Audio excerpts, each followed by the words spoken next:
They released the designs yesterday of their stadium of the future, and now we know why.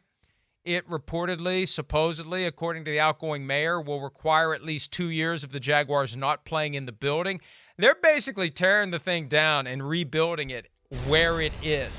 And it looks impressive. It's got a SoFi vibe to it. I mean, that is amazing. great. Yeah. Very well done. Whoever they paid to put that together, excellent job. Great design. Now, who's going to pay for it?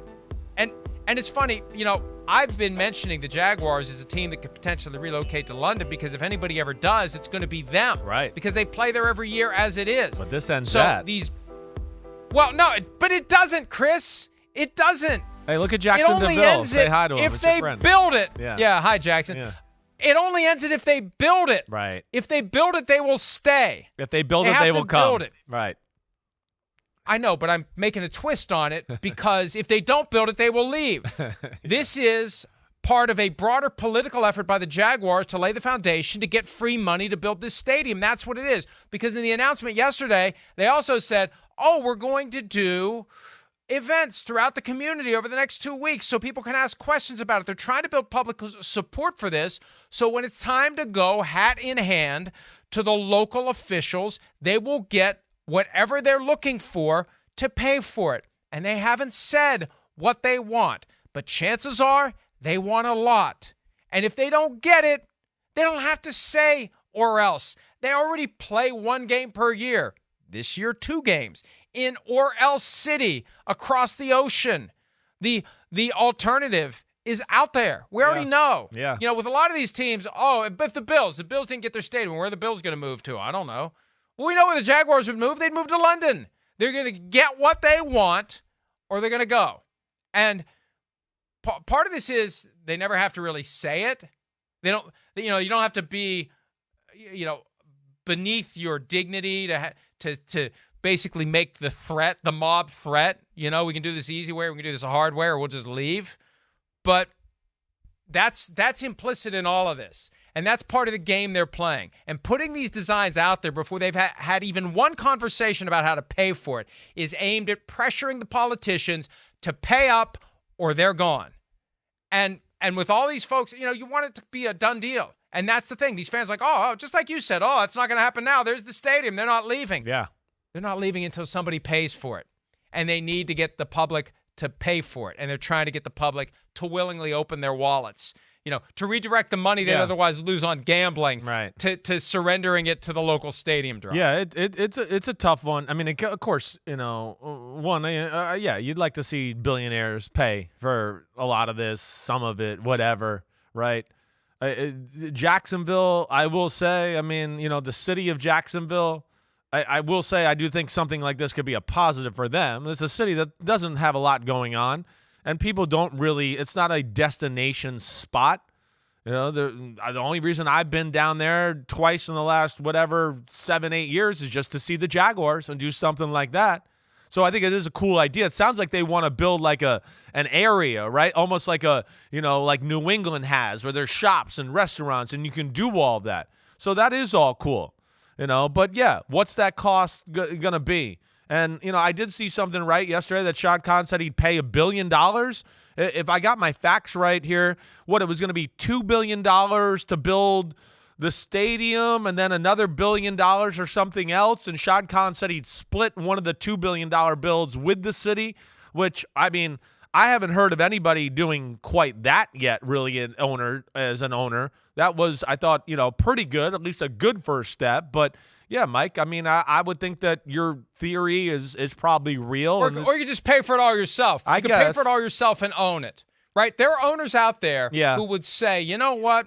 If I had to do it all over again, I'd just pay for this damn thing myself. Right. I would own it myself. I would control everything. I wouldn't have to answer to this local board, get caught up in all these political issues. Look at the crap the 49ers deal with in Santa Clara. I hear you. They're constantly at war with the Santa Clara City Council, and now you've got issues where, the 49ers are trying to, to buy seats on council by supporting different candidates and have everything work out their way. Now, if you just own it it's yours, and you do whatever you want, and you keep all the money. Stan Kroenke owns his. But how many He's of the keeping owners all the can money do from that? it. That's all. That's the only thing. Well, I know they're all rich, but are I they would rich say- enough to do that? Right. That's all I was asking. I would say the ones who can afford a big-ass boat that they don't I knew need, you were going to go there.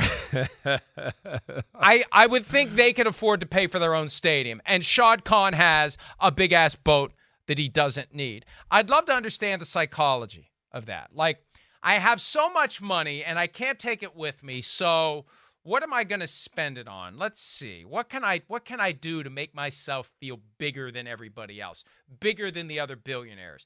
I know I'll go buy a big-ass boat that I don't need and that I'm rarely on as a show, an obscene, grotesque show of my tremendous wealth. Now, you could also say, well, the process of building that boat employs a lot of people. Well, needs a lot of families. That's where I was going to staff it. I mean, just You're to be stimulating fair, the economy by buying this big ass boat. Well, that's what I was. Buy gonna a big ass stadium instead. Well, I was going to say that about the stadium in general too. I mean, that's where just to be fair and play devil's advocate for sake of this conversation. Devil's doing fine on his own. Well, Devil's doing fine on his own. I hate that phrase. Well, okay. Well, deal with it. All right, I said it. So, but the other, it does have value to the city. It does. Something like that. Yeah, it's going to create jobs. It's going to, of course, build it. Boy. You're going to have people that are, of course, those restaurants. Well, I understand that. Of course it is. It's all that. But I am, also, too, in building that stadium, I would think it would greatly increase their chances of hosting Super Bowls, which is, of course, is going to bring a ton of money into the city. Oh. So I'm just, all I'm doing is throwing that out there. As long as people who come to town can sleep on Shad Khan's boat because they don't have enough hotel rooms there. Yeah, I know that was an issue the first time they had around. to bring in cruise ships the last time. Right. So that's where the city needs to be careful about letting them go, though, to that point, because nobody's going there unless it's for the Jaguars. So that's where it is a little, I think, of a different situation because of that. And look, I don't want to anger our friends in Jacksonville because I love Jacksonville. I've been there for multiple Gator Bowls. I think it's a great city. Is it truly a city that's big enough to sustain and support an NFL team? They wouldn't be playing a home game in London every year if they thought that it was, because they make more money playing in London than they do playing in Jacksonville, or they wouldn't play a game there every single year. Shad Khan isn't doing it out of the goodness of his heart. He's looking for ways to make more money out of this property he owns. Folks, don't get blinded by your fandom. It's a for-profit enterprise, and they're trying to make money. I guarantee you, if it was not profitable for Shad Khan to take his team every year to play a home game in London instead of Jacksonville, he would not do it. And if he doesn't get this stadium that he wants, whatever he's willing to kick in, if he doesn't get the public investment he wants, he will move the team to London. That's the way it works. They don't come out and say it. They'll just do it. That's why, in St. Louis, they lied and they lied and they lied until it was time to go, because you don't want it to be known. I mean, the Raiders had 3 years in Oakland before they moved to Las Vegas, and that's not the way that these guys ordinarily like to do it. They don't want anyone local to know they're leaving until they're gone, because you still want the locals to support the team while it's there. So they're never going to breathe a word of it until it's time to go, and then they'll just be gone. Yeah, I hear you. I mean, that's certainly part of the tricks there. I got you. I will say, they need a new stadium if they are to stay there. That's for sure. You just brought it up. The fact that they now, since the Coliseum, the Oakland Coliseum, is no longer a part of the conversation, they now have the worst stadium in the NFL. FedEx Field. Come on, FedEx Field. It's close. I don't know. It's close. I mean, Jacksonville it's nothing special. It's a small-time college stadium. That's what I would look at least FedEx Field has got like some grandiosity and whatever else, but that one stinks too. I'm with you. I think it's probably, when you get down into it, it's those two: Jacksonville, FedEx Field, and the one up in Buffalo that we know is about to be replaced. But those would be the ones in the leader house there for worst stadiums in the NFL. There has been no raw sewage falling on the fans in Jacksonville yet. Now, that puts FedEx Field over the top. even as the giant cat swings overhead, there has been no sewage coming from the cat onto the fans below. But in FedEx Field, yes, the videos are out there. The videos are out there. Oh, Hey, come on, oh, get out of here okay, with that. Jacksonville. Hey, he says up yours, Florio. Meow. I've been in that building in Jacksonville. I disagree with you. I would not have thought, oh, this is one of the lower tier stadiums in the NFL. I don't believe that at all. And hey, I was just there. look. It stinks. It stinks. I don't know what part were you in? Maybe you were in Hey, hanging folks. out with Shad Khan Hey, folks. in his diamond encrusted bathroom or something. Send your tweets to @Chris Simms QB, not me. Hey. I love Jacksonville. I'm I not love the saying stadium. anything I about love Jacksonville. I'm saying it I just because wish I he'd wear want his those clothes. players and that team and that fans to have a better experience at the stadium. That's why I'm saying it. I'm dead serious. I'm not trying to downplay or be mean to anybody. They deserve better. They do. That facility is less than, in my opinion, for, again, billion-dollar franchises and everything like that. They should have better for those players and those fans. Let me say this before we go to break. Yeah. Because we need to have our eyes open about this. Everybody needs to understand how this game works. Stan Kroenke and Shad Khan were once co-limited partners with the St. Louis Rams. And we know what now in hindsight.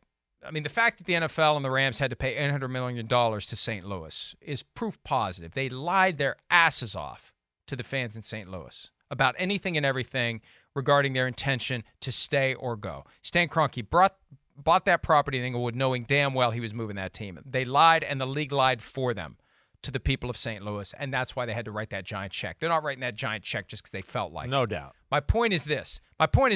We have to at least acknowledge the possibility, and this is probably going to get me a nasty phone call, or maybe somebody above me gets a nasty phone call today, but I don't care. We have to acknowledge the possibility that this is all just a ruse aimed at creating a pretext to move the team to London.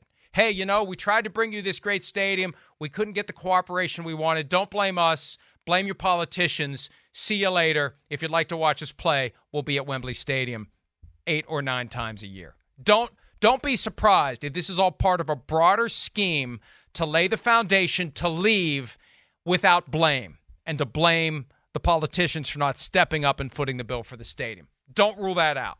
Can't rule that out after what we saw in St. Louis. And at one point, Shad Khan was one of the people with Stan Kroenke owning the St. Louis Rams. You can't rule that out. We'd be naive to rule that out, Chris. Yeah, I hear you there. I know. And I don't think you're wrong with that thought there, Mr. 58 conspiracy theorist. I know. No, I think it's a logical conspiracy there. I hear what you're saying. Totally. Hi, it's Mike Florio. Thanks for watching PFT on YouTube. Hit subscribe for the latest news and analysis from Pro Football Talk.